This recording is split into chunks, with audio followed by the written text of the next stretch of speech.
Bonsoir. Regardez comment l'enfant est beau. Comme le prince Charles. D'ailleurs, le prince Charles prend quelques cours chez moi. Et comme les Noirs sont complexés, ils apprécient le prince Charles, le roi Charles. Alors, quand le roi Bissau parle, les Africains sont fâchés. Moi, je ne dois pas être roi. Toi, tu es né esclave. Mais le roi Charles te plaît beaucoup. Il a une belle pochette. Hein, la cravate est bien dressée. Mais au fait, le roi Charles a-t-il déjà écrit un seul petit livre? Le roi Charles a déjà planté même une patate. Le roi Charles que vous adulez, bande de complexés, il a déjà réfléchi par lui-même ou quand il se lève, on a déjà repassé ses slips. Le roi Charles a-t-il déjà pondu une réflexion pour aider? Il a déjà dépanné quelqu'un? Il a payé les études des misérables africains ou il fait juste des visites de pacotille? Le roi Charles que vous vénérez au détriment de vos rois, sait-il même que vous existez? Alors, bonsoir, bienvenue, c'est samedi soir. On a 1 heure, top pile à passer ensemble. Et pendant ces 1 heure, on ne va pas s'ennuyer. Je vous annonce, ça fait 2 ans et demi, on est habitué. Je vous annonce que BKZ, la télévision qui va révolutionner le monde, est là. Parce que là, vous aurez des vrais hommes de médias, des journalistes formés dans les vraies écoles et par moi-même. Vous aurez une équipe technique conduite et supervisée par l'un des plus grands inventeurs africains, plus grand inventeur français, un des plus grands inventeurs du monde. A round of applause to Severin Kaiser. Yeah. Donc, let me tell you something, my brother. Tonight is going to be the night. Alors, ce soir, j'ai envie de vous donner un petit show à l'américaine parce que vous savez, dans le domaine du développement personnel, de toutes ces histoires-là, il y a toujours un Américain qui est très chaud, qui est très fort, qui est très beau, qui est très riche. Les Warren Buffett. Quelqu'un à 90 ans est passé, mais il est là tous les matins, 6 heures, 8 heures, 14 heures, il fait les lives, il donne des conseils. Mais pourquoi les Américains aiment nous donner des conseils? Pourquoi ils veulent enseigner l'entrepreneuriat, le management, le business, l'école et tout? C'est parce qu'ils sont heureux. Ils sont leaders. Chez nous,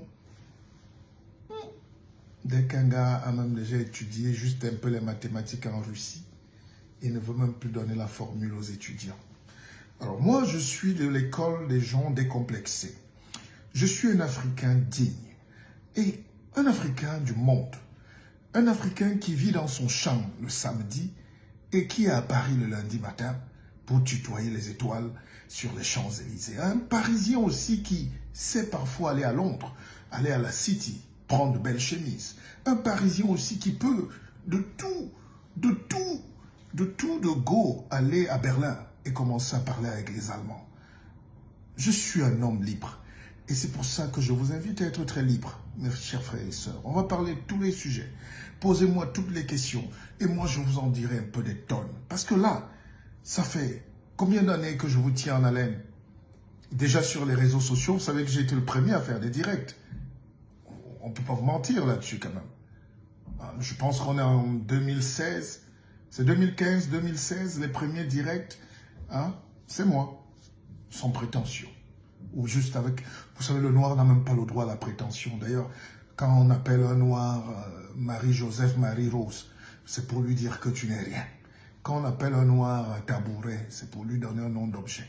Mais c'est-à-dire que la prétention que je veux vous enseigner, ça sera une prétention d'être meilleur, de prétendre à quelque chose de noble, de grand, de fort, de beau. Et c'est ça qu'on appelle le management et le leadership fondamental, transformationnel. D'ailleurs, pendant que je vous parle, j'ai promis de mettre 10 000 personnes au palais de sport en décembre. Si vous me décevez à Yaoundé, je ne viens plus là-bas. On est à 200 places environ déjà là. On a même des 210 places. Il faut que je regarde le fichier. J'ai dit 2500. Même si vous êtes à Paris, vous payez par Orange Money ou Western, je ne sais pas quoi. mais pour amener votre famille. Parce qu'on va leur donner ce qu'on ne vous donne pas dans les universités, ce qu'on ne vous enseigne pas dans les écoles, ce qu'on ne vous enseigne pas dans vos maisons, parce que vos parents sont parfois égoïstes. La vérité est tuée tous les jours chez nous. La vérité fondamentale est assassinée. Les gens ne veulent pas apprendre. On a détourné la population africaine de la fondamentalité, les études, la connaissance. Et pour moi, la connaissance, comme on définit globalement, ce n'est pas que une addition du temps et de l'attention. Sinon, nous serions déjà tous milliardaires en idées. Il ne suffit pas d'avoir l'attention et le temps. Mais c'est déjà principal. En plus de l'attention et du temps pour la connaissance, il faut ajouter aussi la prédisposition mentale. Est-ce qu'on a préparé votre terrain, votre tête là, votre tête dure comme le macabo là? Est-ce qu'on a préparé ça à accueillir la neuroscience, la technologie, la digitalisation du monde, l'économie virtuelle, la crypto-monnaie, la finance, la fonda... Oh là là, c'est pas possible. Vous êtes même comment? Alors, dans ma télévision, qui est la vôtre, dans BKZ, qu'on lance dès mon retour là, on est venu prendre un peu les cordes. Les Blancs savent fabriquer ces cordes-là. C'est ça qui rend les gens beaux ici dans leur télé. Et quand vous regardez nos télés comme Equinox, vous voyez tout le monde méchant et laid. Non, je pense qu'on peut faire mieux. On va produire. On va essayer de donner quelque chose de beau. Alors, regardez. Pendant que je parle, j'ai des livres à dédicacer. Bon, ça c'est Chronique pour l'émergence d'une Afrique rayonnante. Ça c'est mon plus beau livre. Ah, je ne pourrai plus jamais. Jamais. Vous savez, Ferdinand Oyono, le plus grand Africain de tous les temps, a écrit son best-seller, Une vie de boy, à 17 ans. Il était en terminale, 17 ans. Aujourd'hui, les gens ont les agrégations à 50 ans, ils viennent là, ils viennent déranger les gens sur les plateaux télé. Ferdinand Oyono, 17 ans, best-seller, mondial. Ah, vous êtes qui? Alors, dans ce livre, je l'ai écrit il y a 13 ans. C'est le meilleur. Je ne peux plus aller aussi loin dans... je ne peux plus être si intelligent. Par contre, le livre qui vous débloquera, c'est-à-dire 10 livres plus tard, ça c'est le premier et ça c'est le 10e. Et si on s'augmentait? C'est une belle leçon de vie, c'est un ramassis d'intelligence. Vous savez, l'intelligence c'est comme une pierre qui roule. J'ai roulé ma bosse partout et j'ai galéré partout, j'ai cassé du caillou, j'ai appris et je vous transmets ça là. Et surtout, au Cameroun, le 3 décembre, vous viendrez avec votre livre en main. Hein? Mais malheur l'omniso, c'est-à-dire vous allez venir avec ça comme votre propre chicotte. Hein? Et puis on va laisser intervenir les plus grands, hein? Tous les Camerounais qui sont brillants et tous les Africains. Je ferai venir d'Abidjan j'aime pas dire coach, ça paraît un peu comme si on discute quelque chose avec Eto et tout ça, Rigo. Non, c'est pas ça. Vous entendez souvent mal. Vous allez dire à mon petit frère Samuel que j'ai déjà un nouveau coach. Non, coach ici, en réalité, c'est professeur, c'est malade, c'est conférencier, c'est intellectuel, c'est savant, c'est créateur, c'est entrepreneur, c'est businessman. Ouais. Parce que je veux vous dire, le monde a changé, les amis. La maladie des Africains, c'est de croire que parce qu'on est... Pourquoi le blanc doit continuer à signer nos doctorats? Pour montrer que l'on est intelligent. Est-ce que quelqu'un a besoin de te signer son papier? Il ne te connaît même pas. C'est pour ça qu'on a refusé à Cheikh Anta Diop une simple thèse pendant 10 ans. Et à la fin, ils ont dit il est trop fort. Donc, 2 petits blancs assis dans un bureau peuvent décider du destin d'un noir. Vous-même, c'est normal. Cheikh Anta Diop, le plus grand génie du monde, noir, contemporain et asiatique, afro-européen, tout ce que vous voulez, l'homme du carbone 14. Les petits blancs étaient assis, on ne valide pas, on ne signe pas. Et ça continue jusqu'aujourd'hui. Alors, qui a le droit de vous signer vos doctorats, vos papiers? Est-ce qu'on a le droit d'apprendre ce que l'autre voudrait qu'on apprenne, au risque de nous transformer en esclaves permanents, perpétuels, en récitateurs, en psittacistes? Les petits racistes forment les psittacistes. Et nous vivons dans cette répétition où l'Afrique n'innove pas, on ne crée pas. Chaque fois qu'on nous présente un truc, c'est un jeune qui a forgé une moto, hein, à Bafoussam, et ça passe au journal. Il faut innover, il faut créer, il faut inventer, il faut s'inventer déjà pour inventer.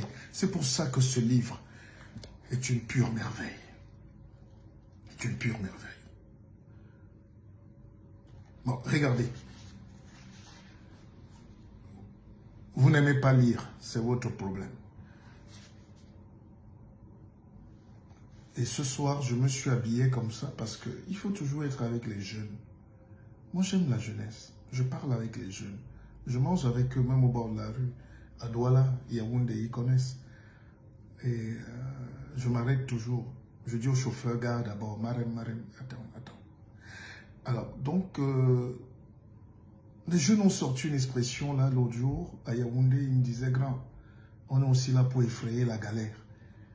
Donc, parfois, il faut effrayer la galère. Alors, donc, le 3 décembre, je vais vous apprendre à effrayer la galère intellectuelle. C'est-à-dire, le petit sissia qu'on vous met dans la tête que vous n'êtes rien là. Vous êtes des inventeurs. L'Afrique, c'est le seul continent où on s'invente tous les jours.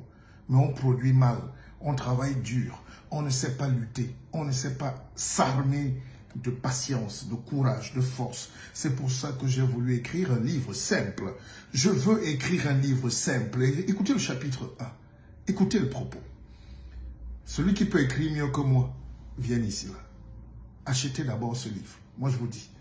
Beaucoup de gens se sont moqués de moi au début en disant « Ce monsieur est un pauvre vendeur de livres ». Je dis « Oui, bien sûr ». Et c'est par le livre qu'on entre dans le monde, le vrai. Quand les Blancs découvrent quelque chose, ils ne peuvent pas vous donner.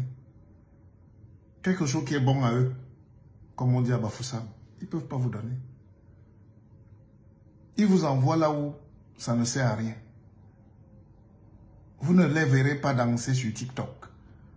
Vous ne verrez pas dans les grandes familles des gens perdre le temps sur Facebook à insulter, à raconter des conneries, à se divertir. Le cerveau humain est tellement vaste là-dedans. On a 3 milliards de synapses. Tu ne peux pas passer ta vie là à chercher les trucs où on insulte les gens. Quand tu as fini, ça te rend plus malheureux. Parce que ça t'appauvrit, ça te vide. Or, quand tu as suivi un direct qui libère, un direct où tu as noté des bonnes formules, des petites choses, même si le type t'énerve, il est beau, il est intelligent, il a un doctorat signé sur, il est écrivain, il est généreux, il est amoureux, il est amour, il partage. Là, tu dors même en t'énervant, tu dis quand même, oui, je n'aime pas le type là, mais il est fort. N'est-ce pas? C'est comme ça qu'on doit fonctionner désormais en Afrique. Fonctionnez avec des gens forts. Ne fonctionnez pas avec des gens que vous aimez. Fonctionnez avec des gens forts parce qu'ils sont formés et c'est eux qui sont formidables. Et les gens forts et formés vous rendent aussi formidables. C'est mon dernier direct avant la télévision. Donc, je veux donner le best ce soir. Yeah, man. Vous savez, il y a tellement de jaloux en Afrique quand même. Surtout au Cameroun. C'est un pays dur. Hein. C'est un paradis, mais dur. Hein. Le Camerounais est jaloux. Hein. Ah! Les Ivoiriens encore font ça, mais bon, ils s'amusent. Mais le Camerounais, c'est le maître de la jalousie. La preuve, j'ai dit hier que je vais faire dans ma masterclass, la nuit du leadership à Yaoundé, je vais inviter tous mes petits frères et tous les amis brillants. Depuis que j'ai cité, personne ne répond. Chaque Camerounais est coach dans son coin. Chaque Camerounais est chef de parti politique. Voilà pourquoi on a 500 partis politiques. Dans un pays de 25 millions d'habitants, il y a 1000 partis politiques. 500 à 1000, pardon. Vous croyez donc que ces gens-là sont normaux? Non, ils sont juste jaloux. Et dans l'hymne national, on dit « Va debout et jaloux de ta liberté », mais je pense qu'eux, ils sont devenus jaloux de leur... Pas de leur liberté, mais de la liberté des autres. Soyez jaloux de vous-même, mais votre jalousie tue la politique. Votre jalousie tue l'économie. Parce qu'il y a chaque Camerounais qui est fort dans son coin. Et il va seul à Abidjan en cachette. Il veut faire vite son petit truc à Paris seul. Il veut... Et c'est ça le nègre. Le noir ne sait pas se mettre ensemble. Les Antillais alors, c'est grave. C'est les patrons de la solitude. Le zouk là, ils aiment lancer le zouk seul. Tu vas aux États-Unis, les Noirs américains se tuent entre eux, ils se tirent comme des animaux. Tu vas en Afrique, alors le tribalisme est venu nous aplatir totalement. Et puis aucun Africain ne travaille avec un autre. Et Amouleti, chacun est coach dans son coin. Tu leur dis, mais coach veut dire même quoi? Chacun est pro. Hein? Et quand un Africain, surtout au Cameroun, quand un Camerounais commence à briller, tout le monde l'attaque, tout le monde veut le tuer, tout le monde veut le détruire. Les Lions vont à la Coupe du Monde, il faut détruire cette équipe parce qu'un petit clan a perdu les élections. Ils ne dorment plus. Il faut que tout le monde meure. Etom doit mourir. Rigaud doit mourir. Les joueurs doivent mourir. Mais arrêtez, vous êtes trop jaloux. Vous allez souffrir. La jalousie est une maladie. Pire que le cancer. Soyez positifs, les gars. Soyez positifs.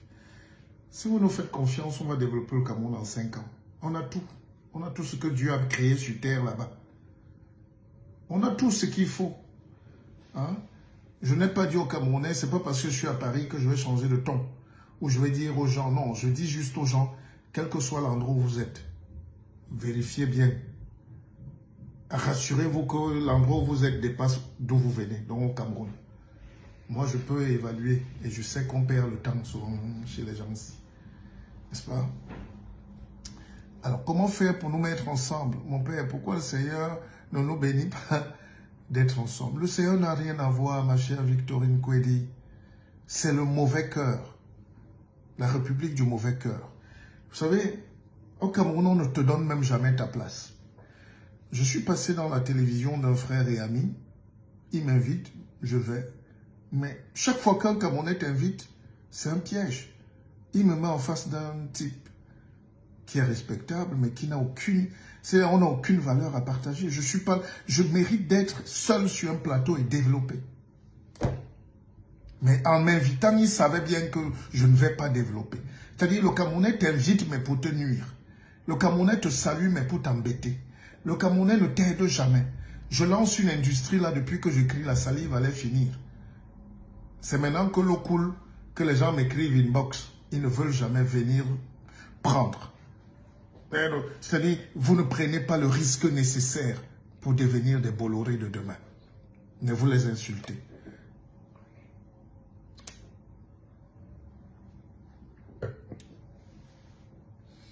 Bolloré est venu au Cameroun en 1985. C'était un petit ouvrier. Et la Sokopao était en train de fermer les portes. Il n'y a aucun Camerounais qui avait le courage de reprendre. Tous les Camerounais qui étaient là disaient, ah, Bolloré est revenu, il a pleuré devant les gens de la banque BNP Paribas, qui est aujourd'hui la banque. C'était un petit établissement à l'époque. Il a pleuré. On lui a fait le prix. Il dit, donnez-moi un peu d'argent, je vais racheter. Je serai patron d'Afrique. Et il est venu en Afrique, il a osé. Il a acheté Sokopao et beaucoup d'autres entreprises aujourd'hui, 40 ans plus tard. Bolloré est l'homme le plus riche d'Afrique. Et quand on nous parle des milliardaires qui vendent les œufs et le poisson pourri pour chien qu'ils donnent aux Camerounais, je dis vous êtes des malhonnêtes. Il faut qu'on travaille. Il faut qu'on ose, qu'on investisse. Les secteurs clés, la science, la technologie, l'industrie et aussi la dette. Là, quand je regarde nos intellectuels à la télé venir avec leur cravate et tout, je suis mal à l'aise parce que, un, ils ne savent pas les nouer. Deux, c'est des imposteurs. Ils ne peuvent jamais écrire. Ils ne peuvent jamais réfléchir. Ils sont dans les intrigues du quartier. Un intellectuel, un pur, doit expliquer aux gens ce que c'est que la peur, ce que c'est que la révolution, ce que c'est que l'intelligence. Vous savez, il y a un auteur philosophique que j'aime bien, mais on ne fait pas de philosophie ce soir. Mais tapez sur Internet, c'est Thomas Hobbes. Hobbes. C'est un bassa, Hobbes cool. C'est un philosophe. Et Hobbes a beaucoup écrit sur la peur, sur la manipulation, sur comment on abrutit des populations entières. Et l'Afrique est enchaînée par ses propres peurs. Vous savez, la peur, c'est un sentiment. Ah, Marc Bekada veut intervenir. Ben, celui qui veut intervenir peut. Alors, la peur, c'est un sentiment étrange. La peur vient d'en bas. N'est-ce pas? Tout ce que j'ai dit dès le début, oubliez, effacez. Mais n'oubliez pas que le vrai life commence là tout de suite. Là maintenant. La peur est un sentiment qui vient par le bas.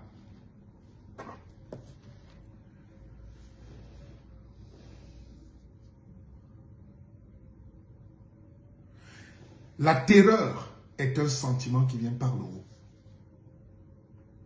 Et quand la peur et la terreur se croisent, ça donne, bam, une société de la guerre permanente, la haine, la misère, les coups d'État. Donc, le coup d'État, comme me demandait un jeune hier, c'est la rencontre entre la peur qui vient d'en bas et la terreur qui vient d'en haut. Donc, c'est vous-même qui produisez l'énergie de la peur. Et c'est parce qu'il y a la peur qu'on vous domine.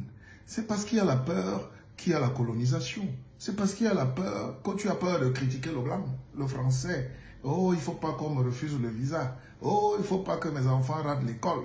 Oh, il ne faut pas, il ne faut pas, il ne faut pas, il ne faut pas. Le noir a trop dit, il ne faut pas. La peur.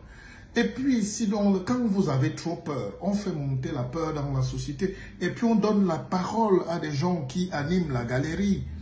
Ils sont souvent des faux comédiens, des petits apôtres, des analphabètes, des incultes qui écument les plateaux télé. Ils font régner un sentiment de peur. Et vous les adulez parce que vous croyez qu'ils travaillent pour vous. Non, ils font monter la peur pour que la terreur vienne écraser la peur. Et quand on écrase la peur, on a créé une société. Mais il y a aussi des domaines. Regardez en Iran.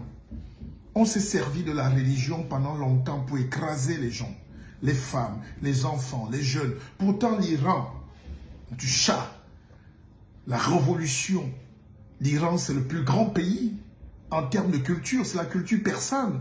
Les incultes qui parlent de chrétienté, de Jésus-Christ et tout, ne savent pas que tout se joue en Iran et en Irak. La ville de Ninive, dans la Bible, en réalité se trouve au nord de Bagdad, en Irak. Et la Mésopotamie, c'est la rencontre donc de ces trois fleuves et c'est le siège de la civilisation. Au 9e siècle, Bagdad et Téhéran étaient les plus grandes capitales de la science, de l'intelligence. Et ils venaient tous d'Afrique quand même, ces bédouins berbères. Ils ont pris ça en Mauritanie et passant par le Congo. Donc voilà votre histoire. Mais quand vous ne connaissez pas ça, vous ne pouvez pas vous développer. Et il faut donc qu'il y ait des gens comme nous qui prenons encore un peu de notre temps, pas pour danser, mais pour vous dire, pour apprendre, pour vous forcer. Oh. Je vous lis seulement, partagez ce live. Hein. Je sais qu'on nous a trop dit des choses, les Africains n'aiment pas lire. Non, c'est parce que les Africains lisent des choses qui ne sont pas intéressantes. Vous n'avez pas les écrivains beaux. Vous n'avez pas des écrivains... Quand Mabankou parle, tu as l'impression que c'est un gars, c'est un Atalakou congolais qui fait son... Et les Blancs aiment ce genre de nègres, les gros nez, les grosses narines, grosses dents et tout. Non, il y a des Noirs forts, fins et brillants. Et ça, ils n'auront pas le Goncourt. Ils sont combattus en Europe, ils sont combattus en Afrique. C'est ça, la réalité. Ma douleur, c'est qu'en Afrique, je suis très combattu. Au Cameroun, tout le monde veut me tuer. Je ne suis pas parano, mais je dis on n'aime pas ce genre de gars qui est sûr de lui. Il ne faut pas que l'Africain ait accès au savoir. Je ne comprends pas. Je ne comprends pas. Il ne faut pas que l'Africain lui dise qu'il est fier. Nous, notre fierté, c'est quand on mange et quand on danse, on poste sur Facebook. Non, il y a une fierté qui passe avec la dignité, c'est-à-dire je connais. Au moins, je maîtrise. D'accord ?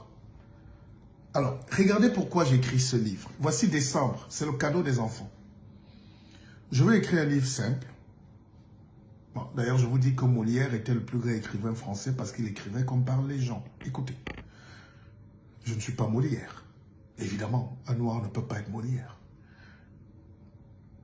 Je veux écrire un livre simple, un livre qui parle, un livre qui te parle. À une époque où rien ne tient plus debout. Comment faire pour tisser une toile de bout en bout? Raconter un parcours de vie sans tomber dans l'autosatisfaction, l'autoglorification, l'automotricité. Ce livre est destiné à ceux des miens qui n'ont jamais droit à rien. Même la fierté nous est interdite. La fierté nous est interdite. Quitte de la réussite et quitte de la grandeur. Quitte, hein, ça veut dire qu'en est-il? Oui, souffrez du peu. Ce livre est une rencontre avec l'espoir, une non-rénonciation de la fondamentale liberté, une ode à la vie. Vous voyez pourquoi on est 25? Parce qu'on parle de l'intelligence. Personne n'a le monopole de l'intelligence, mais justement, il faut aller la bousculer. Le rôle de la philosophie, c'est d'aller questionner. On pose des questions. Hein? La Rosita Inongo, je viens chez toi manger les bandias, mais tu me fuis, pourquoi? Eh, ma petite sœur ou ma sœur.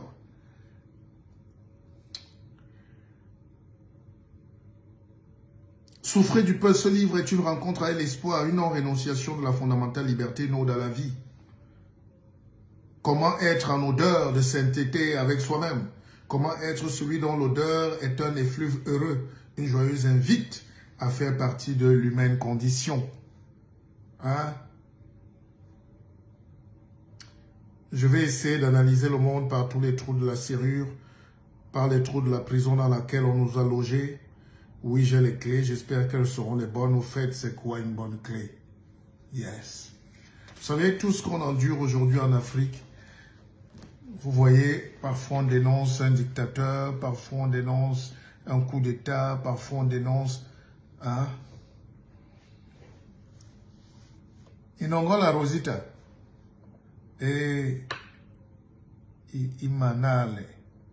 Hein? Comment je vais te dire? Ibéakani nankalo, hein? Wabéakankalo. Hein? Il a qui béanava pour? Hein? Hein? Wayoka, non? Okindi. Okindi, hein? Voilà. Donc, en réalité, je suis heureux de vous dire, mes chers frères et sœurs, non, la langue que je parlais là, c'est pas le lingala, hein, mais ça s'approche. Donc, ce que je voulais dire, c'est que pour faire plus sérieux, nous devons beaucoup nous remettre en question. Réussir dans la vie, c'est beaucoup d'étapes. Et la réussite, la vie même en réalité, c'est un mélange de spiritualité et d'éveil et d'argent. Et c'est les trois thèmes de ce livre. Et si on s'augmentait? Donc tu as la spiritualité, l'argent et l'éveil. Dans les trois thèmes. Et ce matin, j'étais en train de conduire ma petite voiture dans le Paris que j'aime là.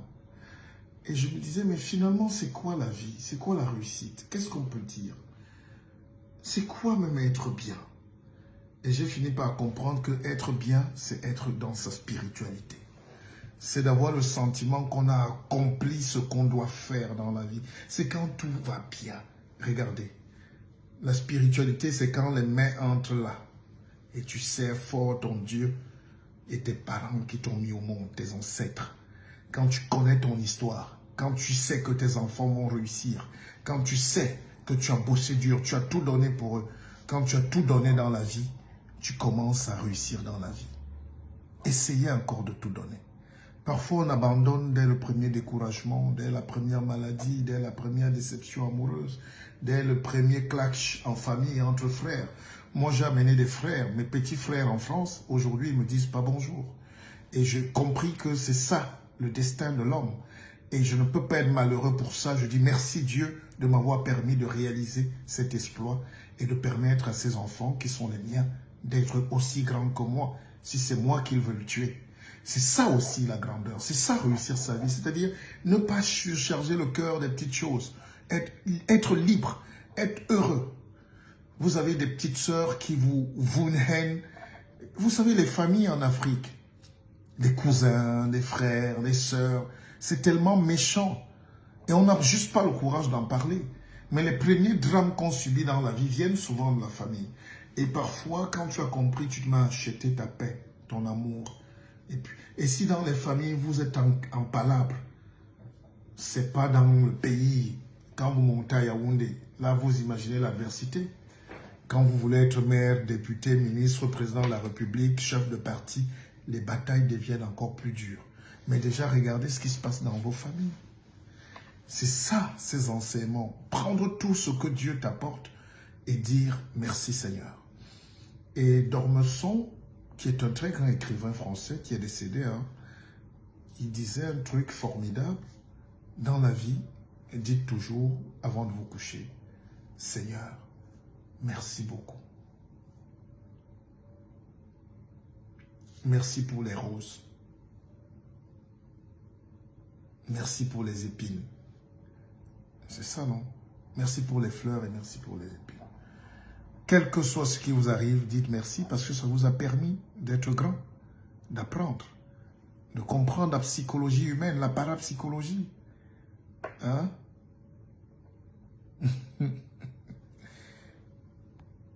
Ne nous voyez pas rire là, il y a trop de déchirures dans les familles.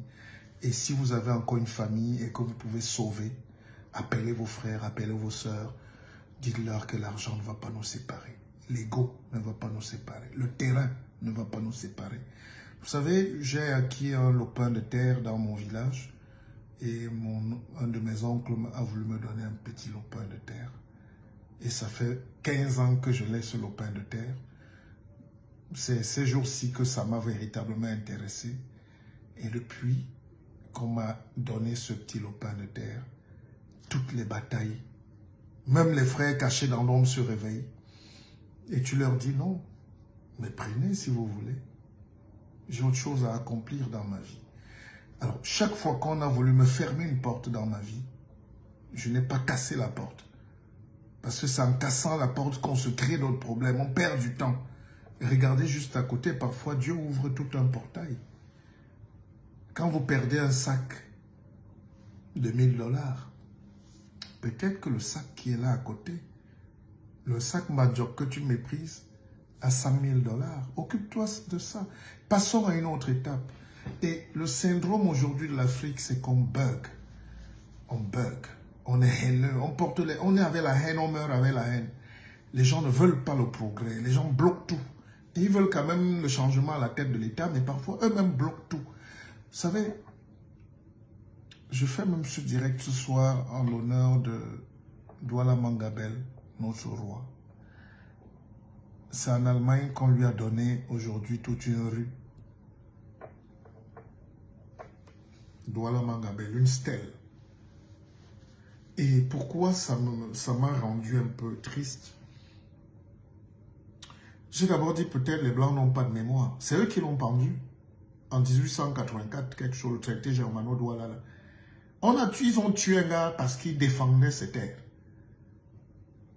Et 200 ans après, on vient encore l'honorer, l'anoblir. Donc l'histoire est très compliquée. L'histoire, aujourd'hui vous pouvez me détester parce que je ne suis pas dans votre mouvement politique ou parce que je ne chante pas vos louanges, je ne suis pas dans votre église. Mais demain, avec le recul, quand quelqu'un se souviendra que dans ma vie, il y a un monsieur qui faisait des directs gratuits et pour rien, qui m'avait donné la formule pour que je sois moins idiot, on va peut-être me célébrer. Pour l'instant, j'accepte vos flèches. Donc, voir Douala Mangabel être reconnu en Allemagne aujourd'hui par les arrière-petits-fils de ces bourreaux, alors qu'au Cameroun, même personne ne sait où on l'a égorgé à Bonabéry, chez lui, et personne ne fête même il n'y a pas la commémoration de la mort de Douala Mangabel quelque part. Kid.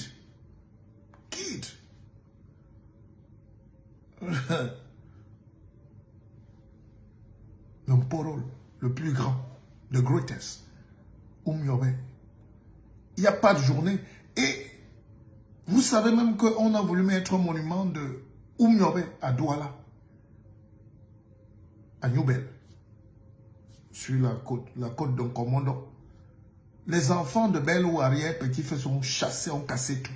Donc, c'est les frères de Oumyobe, Douala, qui ont refusé qu'on reconnaissent les mérites d'un des plus grands Africains de tous les temps. L'homme qui a inspiré tous les grands lutteurs, Nelson Mandela en premier, dans son propre village.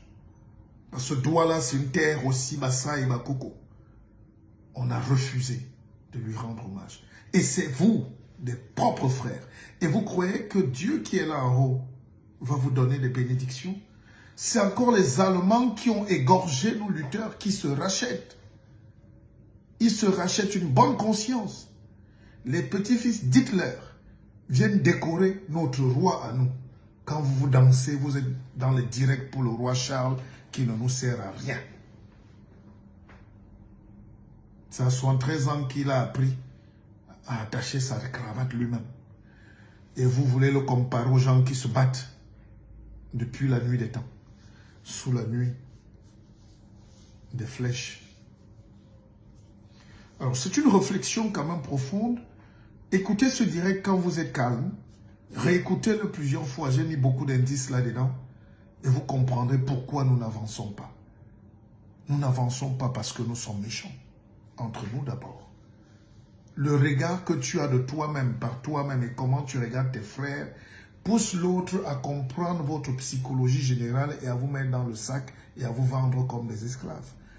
Rien ne peut justifier qu'on a le continent le plus riche, le pays le plus riche, les enfants les plus musclés, plus forts, musclés de la tête aux pieds. Avec tout ce que Dieu a créé sur terre, il a mis ça chez vous. Mais vous n'arrivez pas à travailler ensemble, à réfléchir. C'est encore les autres qui viennent nous imposer tout. Et on se plaint. On fuit. Chacun est professeur au Canada aujourd'hui. Chacun est agrégé en Allemagne. Seul dans son pavillon, il boit le méoc. Et il dit qu'il est important pour le monde. Vous n'êtes rien du tout. On commence à être grand quand on assume le destin. Le sien et celui des autres, de son peuple. Il faut aider l'Afrique.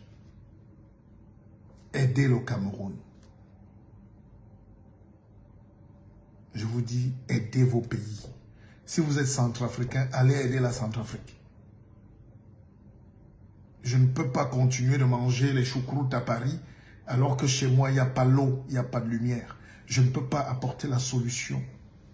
Mais je peux contribuer. Je donne aussi un peu. Vous savez, c'est Pierre Rabhi, hein, il est mort d'ailleurs.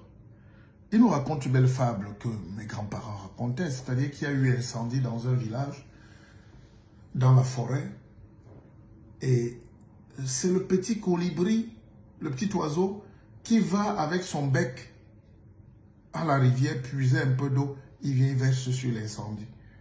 Et quand il passe, le gorille, les lions, le buffle se moquent de lui. Ah, mais colibri, mais tu es un rapalmiste, toi, tu fais rigoler, toi. Tu crois qu'avec ton petit museau, là, tu peux éteindre l'incendie?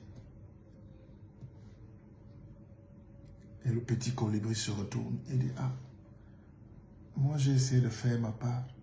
Faites aussi pour vous. Si nous tous on fait au lieu de bavarder, on aura déjà éteint l'incendie. Et voilà le message que je voulais vous porter aujourd'hui, mes chers et frères et sœurs du Cameroun, d'Afrique.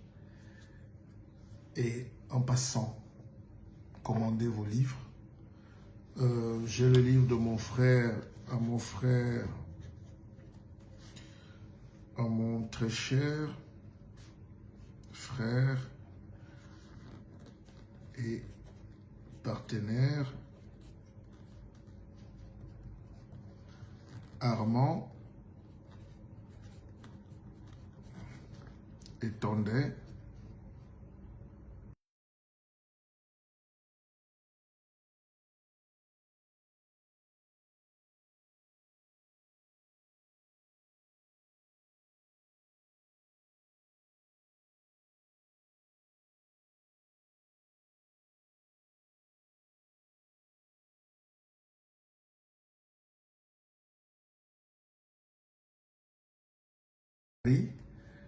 Je vais vous laisser commander des livres et ils seront expédiés à la minute. J'ai tout un service dédié.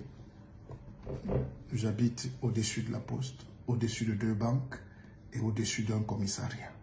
On ne peut pas être mieux gardé en France. C'est pour ça que je peux gueuler. Je vous adore. Bonne soirée. Merci. Et pour le 3 décembre à Yaoundé, il y a un numéro Orange Money qui est là. Vous faites l'Orange Money, vous gardez, et puis on vous enregistre. On va remplir la salle. Dites à mon frère Ama Tondé-Bumbu qui n'a plus fait la banque. Il a arrêté. Hein? Mais c'est mon frère de cœur. Nya Sam. Allez, bonne soirée.